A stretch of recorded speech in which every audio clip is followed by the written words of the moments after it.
Fall versus Halloween. Which one do you prefer? Well, I'm doing a collaboration that will be up in a couple days. You can check out this playlist, Fall and Halloween projects, to be able to see that video. But I couldn't choose, so I decided to do both. So today's video, we're going to make a pumpkin mug rug with a pocket that has a napkin in it. I wanted to do something that was sustainable, that, you know, we get tired of always throwing away napkins or paper towels with the kids, you know, when they have to wipe their hands on something with their little treat. So I decided to make them their own little napkin. To get started with this project, all I did is I went online and I found a cute little Halloween coloring sheet. Now, they are for personal use. I just typed in free Halloween coloring sheet for toddlers, I think it was, because I wanted a bigger design. And you're able to use them for your personal use. You can't sell the template or anything else like that, but you can use it for your personal use. So what I do is, if you're going to use the wax paper method, then you can just trace it just like this.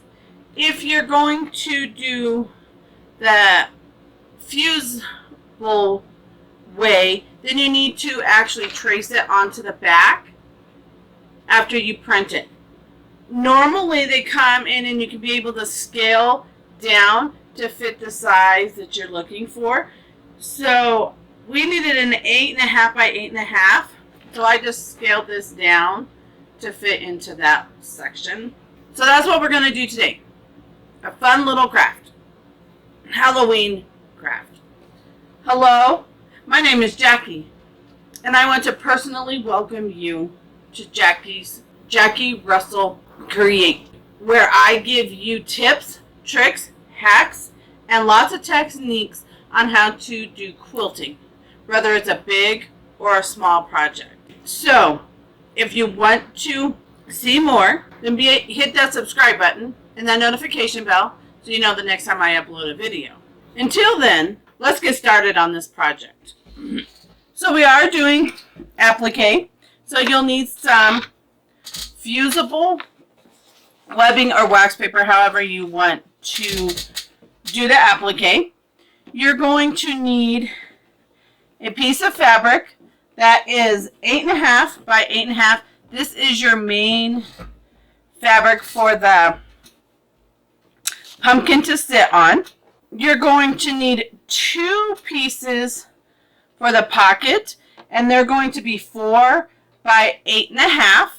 Now I'll put all these cut measurements in the description. You're going to need some scrap fabric. I just went into my scrap bin for these colors to make up your design. And then you're going to need 2 pieces of contrasting fabric that is 7.5 by 7.5. So what you'll do is you'll trace your pattern onto the paper side of your fusible. So if you're using fusible, make sure you're tracing the back side. But you'll trace it, and what you'll want to do is kind of like, if you're doing a pumpkin like this, you'll want to kind of, you know, curve your pumpkin so it has, the hat has a place to sit on top of. I'm not doing the leaves. For the mouth, I traced the inside with one color, and then I went around the whole outside for the black. And it will lay right on top of each other. And then you want to roughly cut around the edges. You get a piece that you can see. I leave about 1/4 inch or so around the edge. And then you want to iron that onto the back side of your fabric. Now, most of my fabric, well, all of it is for the pumpkin.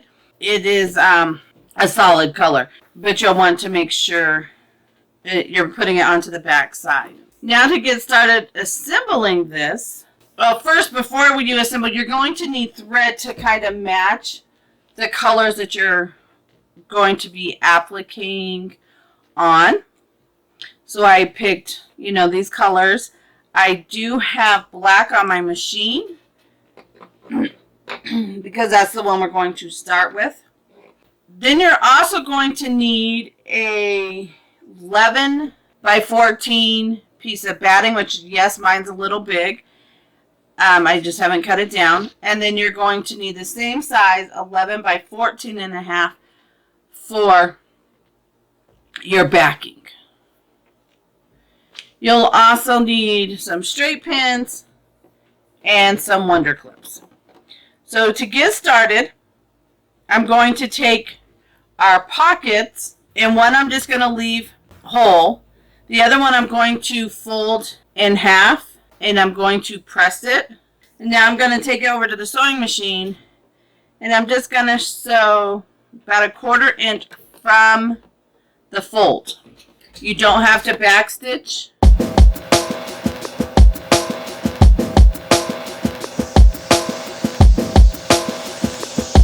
A white color would have been perfect here as well.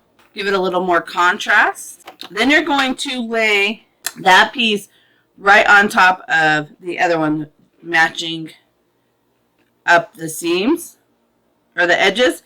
Then you're going to put it on either side you want of your 8.5 by 8.5. Whether you want the pocket on the left side or the right side.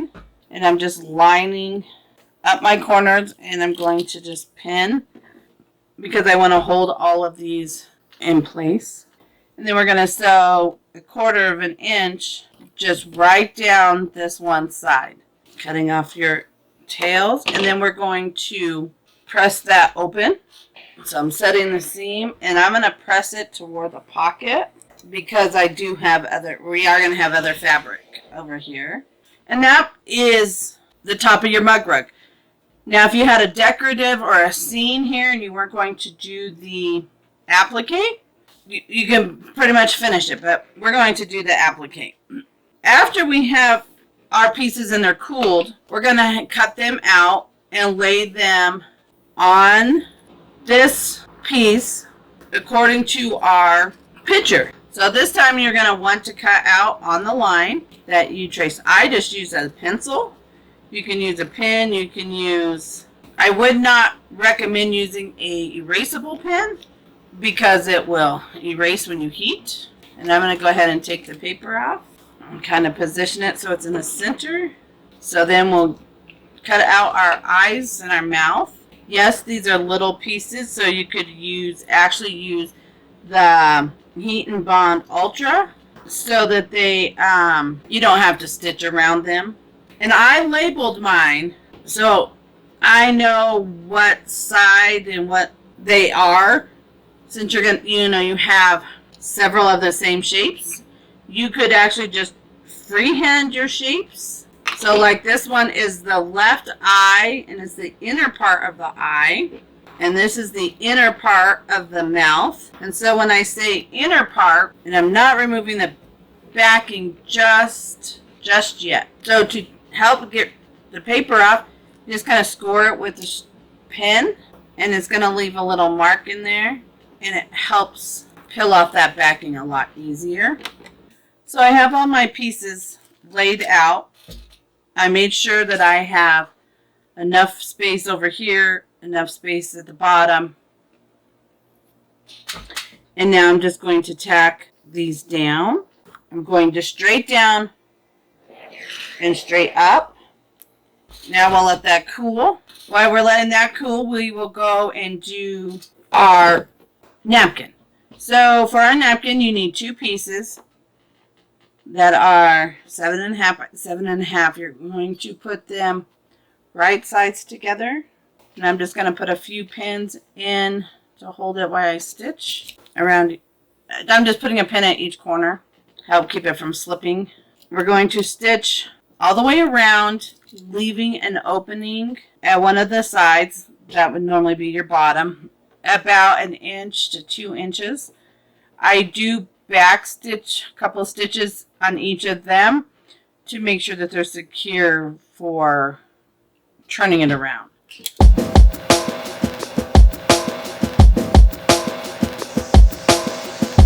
Now what we're going to do is clip the corners. Make sure you don't clip the thread. What I like to do is put my thumbnail right on my stitches so I know not to clip there. And we're just going to turn it around, poke out the corners. Then once we have all the corners poked out, I like to press it. It just gives a crisper edge. And then I make sure to get my raw edges in and press them down to give that clean edge when we go to sew the top stitch across there.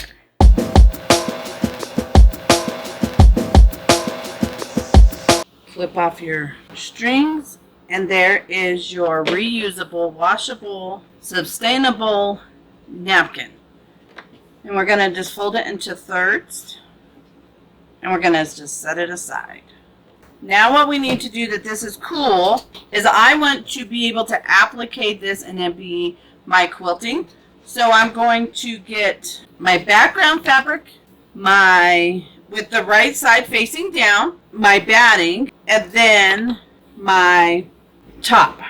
Now what you're going to do is applique your piece down. However you want to do it. If you want to hand stitch it, if you want to blanket stitch, however is convenient for you. I'm going to put a couple pins in here on the pocket side to kind of help hold it down. You can baste it. You can base spray it with your spray basting, but because it's small enough, I just throw a couple pins in just to hold it down till I get it started. So the first thing I'm going to do is, because I have black in my machine, I'm going to do a stitch in the ditch right down between the pocket and the background fabric. And then I'm going to do probably do a blanket stitch around the hat and around the eyes. And then I'll change my colors. So I'm going to go do that. So I'm just finishing up here. I kept black in my bobbin so that it will blend into the background. And I did change the other colors. And I also wanted to mention you don't have to do like the same stitch for each little piece. So for the hat and the pumpkin, the outside of it, I'm doing a blanket stitch. But for the rest of them, because they were so tiny, I just did a regular straight stitch on them. You could have done any type of stitch you want. And each one can be different. You don't have to have them all the same stitch. You can play around with the different decorative stitches that you have on your machine. So here's the back. I don't know if you can see it on camera, but it does have the stitching of the pumpkin, but it's not bold in your face. And so now what I'm going to do, or what we need to do, is we need to trim our batting to our piece. So I'm just going to fold back the background fabric and trim off our batting all the way around. Make sure you don't get that backing fabric. Make sure that it is pushed up out of the way as far as it'll go, so you don't cut it, because you don't want to cut it unless you're going to do the traditional binding. You could also use your scissors if you feel safer doing it that way. Now that we have our batting trimmed, we need to trim our background fabric. So we're doing the self-binding, and so you need to make sure you have about 1 inch. So I use my ruler. I line up the 1 inch mark along the edge of my top fabric, and that's going to give me that 1 inch mark. And I do this after I quilt, because when you quilt, it shrinks up a little bit. It pulls the background and batting fabric.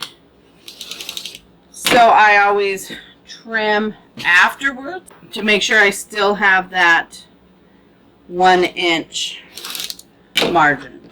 And then what we're going to do is take and press this edge up to or real close to the edge of the top fabric. You're going to do that on all 4 sides. I get my iron here a minute to warm up. And once I have the first one pressed down, I want to kind of make sure that it looks okay. Now that I'm fold it over, I like that, so I'm going to do the rest of the sides.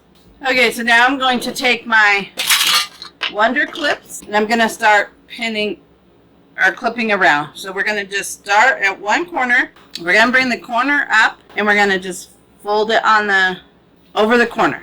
And I'm going to kind of clip that in place and fold this corner over. Then we're going to bring up our edge and I'm going to clip there and clip all down this side.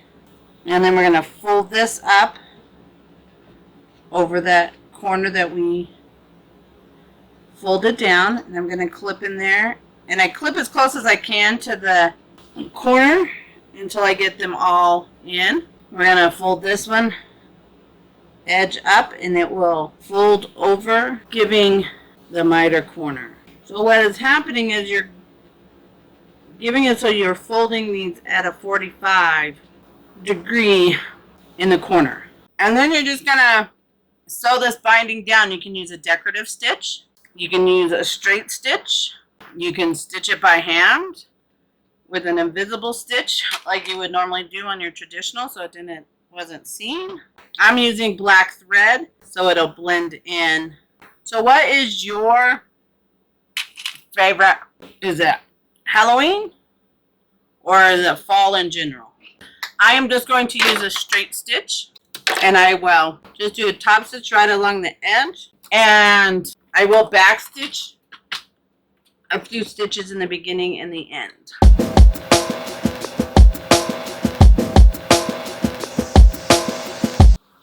Now we just want to make sure we trim off all the loose or our ends. And then we take our napkin and we place it in our pocket. You could also put your cutlery here, your spoon and fork, whatever they may need to use to eat with. So there is our finished project. I hope you enjoyed it. So there it is, our mug rug with a washable napkin that they could use on the spooky night. So I hope you enjoyed this video. Let me know in the comments below if you're fall or are you Halloween. Which one do you prefer? Until then, happy quilting, my friends.